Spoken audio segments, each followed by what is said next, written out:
Hi ඔයයි මමයි අද හදන්න යන්නේ රොටිය හදන ගැජට් එක.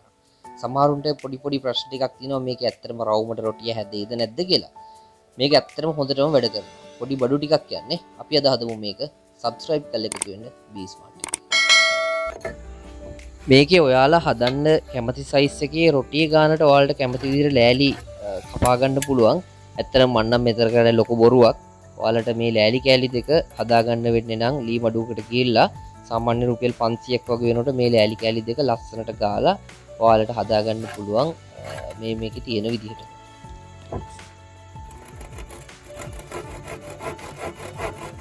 මේ තියෙන අපේ ලෑලි කෑලි දෙක මේකත් එක්ක අපිට ඕනි වෙන්නේ පොඩි සරණේරු දෙකක්. මේක රුපියල් 60ක් වගේ වෙන්නේ මේ සරණේරු දෙකටම.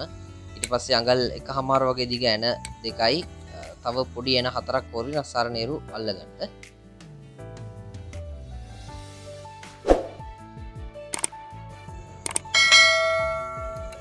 ඊළඟට ඔයාටයි මටයි අපි දෙන්නටම කරන්න තියෙන්නේ මේ ලෑලි කෑලි දෙකට සරණේරු දෙක අල්ලගන්න එක. එතෙන්දී හරි ලේසි සරණේරුව තියාගෙන ඉස්සෙල්ලාම මාක් කරගන්න. සරණේරු දෙකම තියාගෙන හිල් හැදෙන්න ඕන තැන් ටික ඩ්‍රිල් කරගන්න ඕන තැන් ඔයාලට. ඊට පස්සේ එක ලෑල්ලකට මේ සරණේරුව අල්ලගෙන ඊට පස්සේ අනිත් ලෑල්ලට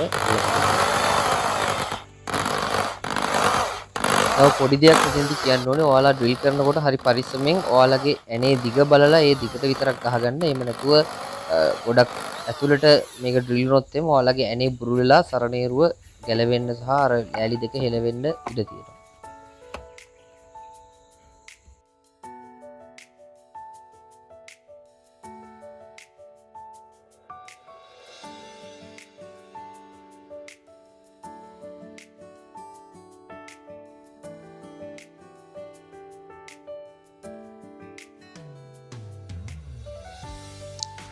දැන් අපි ඩ්‍රිල් කරගෙන ඉවරයි. ඊට පස්සේ තියෙන අපේ සරණේරු දෙක මේ ලෑලි දෙකට අල්ලගන්න. ඒක ඔයාලා මාක් කරගත්ත විදියට මාක් කරගත්ත සරණේරුව එතනට දාලා ලෑලි දෙකටම තියලා හද ගන්න.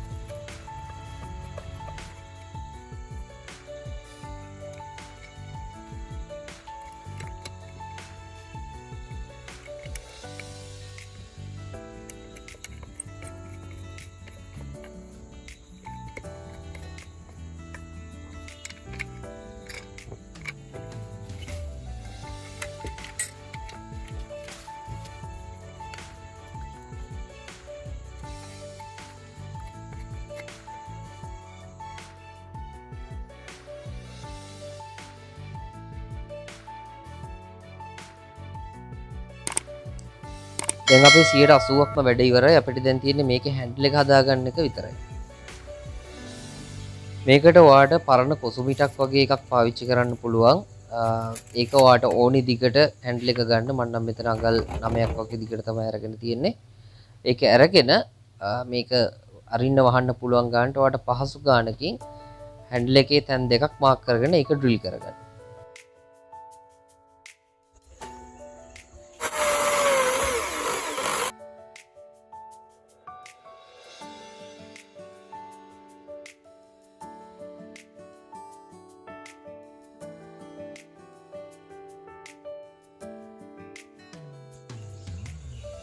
මෙතෙදිත් ඔයාලා තව පොඩි දෙයක් ගැන සැලකිලිමත් වෙන්න ඕනි. ඔයාලා ගන්න කොසු බිටේ දිග සහ ඔයාලගේ ලෑල්ලේ පළලත් එක්ක ඔයාලා මෙතෙන්ට පාවිච්චි කරන ඇනේ දිග ගැන පොඩ්ඩක් සැලකිලිමත් වෙන්න. මොකද ඒ ඇනේ උනට දිග වුණොත් එimhe අනිත් පැත්තෙන් මතුවෙනවා. ඒක නිසා කොසු බිටේ සයිස් එකයි ඔයාලා ගන්න ලෑල්ලේ පළලයි එක්ක මේ ඇන දෙක තීරණය කරන්න කොච්චර දිගද ගන්න කියලා.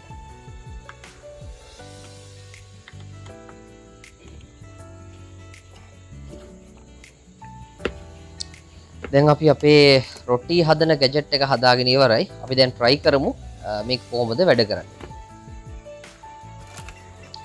මේක ලෑල්ලේ ඇලෙන්න ඉඩ තියෙන නිසා ඔයාලට පුළුවන් අර අපි පොත්වල පිට කවර වලට වගේ දාන පොඩි ඉටිකොල කෑල්ලක් ගන්න. ඒකේ පොල් තෙල් ටිකක් දෙපැත්තෙම ගාලා මේ විදිහට රොටි තියලා ඔයාලත් try කරලා බලන්න. මේක 100%ක්ම හරියනවා. මේක විනාඩි 5ක් 10ක් ඇතුළත ඔයාලට හදාගන්න පුළුවන් පොඩි ගැජට් එකක්. මේක try කරන්න අනිවාර්යයෙන්ම ඔයාලට හදන්න පුළුවන්. මොන හරි ප්‍රශ්නයක් තිබුණොත් කමෙන්ට් කරන්න. මගේ Facebook page එක follow කරන්න be smart.